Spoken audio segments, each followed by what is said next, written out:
अस्सलामुअलैकुम वरहमतुल्लाहि वबरकातुहू। प्यारे नाजरीन, आपने सुना होगा अभी कुछ ही दिन पहले जो अहमदाबाद में जो हादसा हुआ उसमें लगभग 240-42 लोग जो है उसमें इंतकाल हो चुके थे।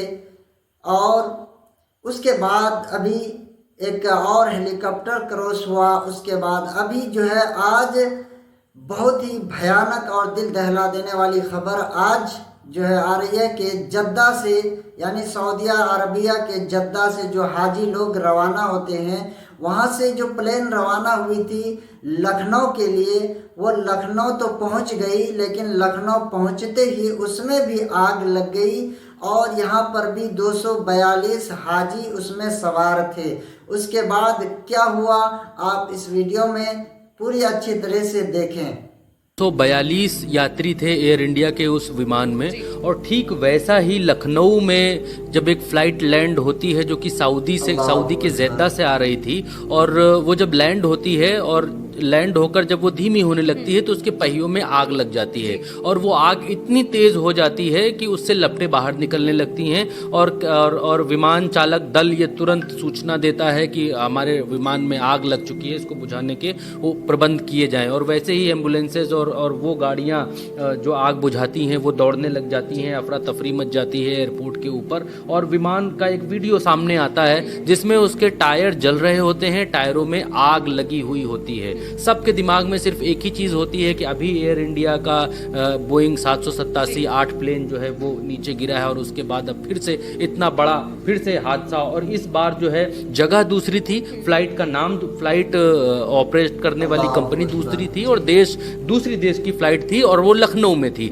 उड़ती है ये फ्लाइट जेद्दा से रात तकरीबन 11:30 बजे के आसपास। और क्योंकि इसमें हज यात्री होते हैं, क्योंकि वहाँ पर हज करने के लिए लोग जाते हैं, वहाँ से फ्लाइट उड़ती है, भारतीयों को लेकर लखनऊ के लिए रवाना होती है, रात 11:30 बजे उड़ती है और यहाँ सुबह 6:30 बजे के आसपास पहुंचती है। क्योंकि दोनों देशों में टाइम जोन का अंतर है, लगभग 2.5 से 3 घंटे का टाइम जोन का फर्क दिखाई देता है। तो 11:30 बजे वहां उड़ती है, तो यहाँ के समय अनुसार सुबह 6:30 बजे एयरपोर्ट पर पहुंचती है, और एयरपोर्ट पर पहुंचते ही उसके पहियों में आग लग जाते हैं। सऊदी अरेबिया एयरलाइंस का ये विमान बताया जा रहा है, और इस विमान की संख्या है SV3112।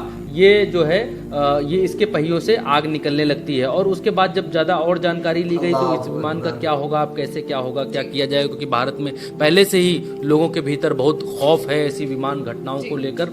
तो ये मालूम चला कि इस विमान को अब वापस दोबारा इसके पहियों को ठीक करने की कोशिश की जाएगी, क्योंकि लैंडिंग गियर जो नीचे पहिए निकलते हैं टेक ऑफ के समय और टच डाउन के समय जो पहिए निकलते हैं और अंदर जाते हैं उनको लैंडिंग गियर बोलते हैं। तो जब लैंडिंग गियर बाहर निकले और इसने जमीन को टच किया तो उसके पहियों में आग लग गई। कारण पता किया गया तो कारण ये निकल कर आया है कि उसके पहियों लैंडिंग गियर से एक तरीके का जो द्रव्य पदार्थ है वो निकल रहा था, और उसकी वजह से, उस लीकेज की वजह से आग लगी है। और इस फ्लाइट को अब वापस जेद्दा भेजा जाएगा, बिना किसी यात्री के वापस भेजा जाएगा। पता चला कि उन फ्लाइट्स का क्या होता है जिनमें अगर टेक्निकल खामियां आ जाती हैं दुनिया के किसी भी एयरपोर्ट पर पहुंचने के बाद। तो ये मालूम चला कि लखनऊ जो ये फ्लाइट टच डाउन की है, इस फ्लाइट को अब बिना किसी यात्री के, होता क्या है कि एक फ्लाइट एक जगह से आती है, दूसरी जगह उतरती है, यहाँ से यात्री भरती है, फिर जाती है, फिर उतरती,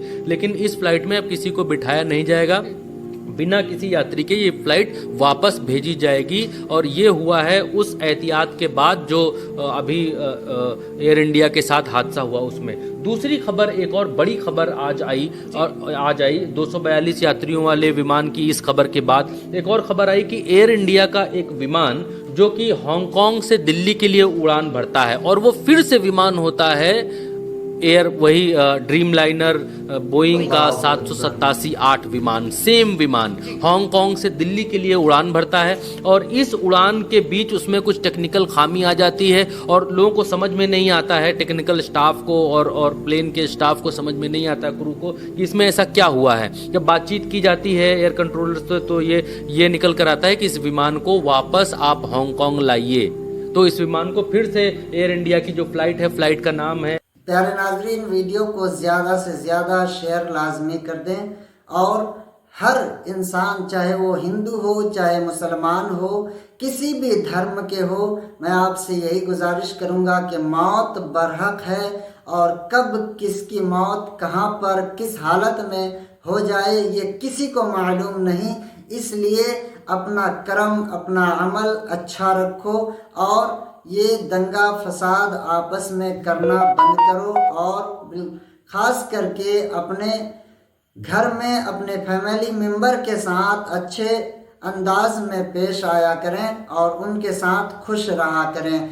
जहाँ भी अपने घर से निकलें अपने माँ बाप की दुआ साथ में लेकर के निकलें। प्यारे नाजरीन, बहुत ही दुख भरी खबर है ये हिंदुस्तान के लिए। ये तीसरा झटका अभी हाल ही में 1 हफ्ते के अंदर अंदर हुआ है।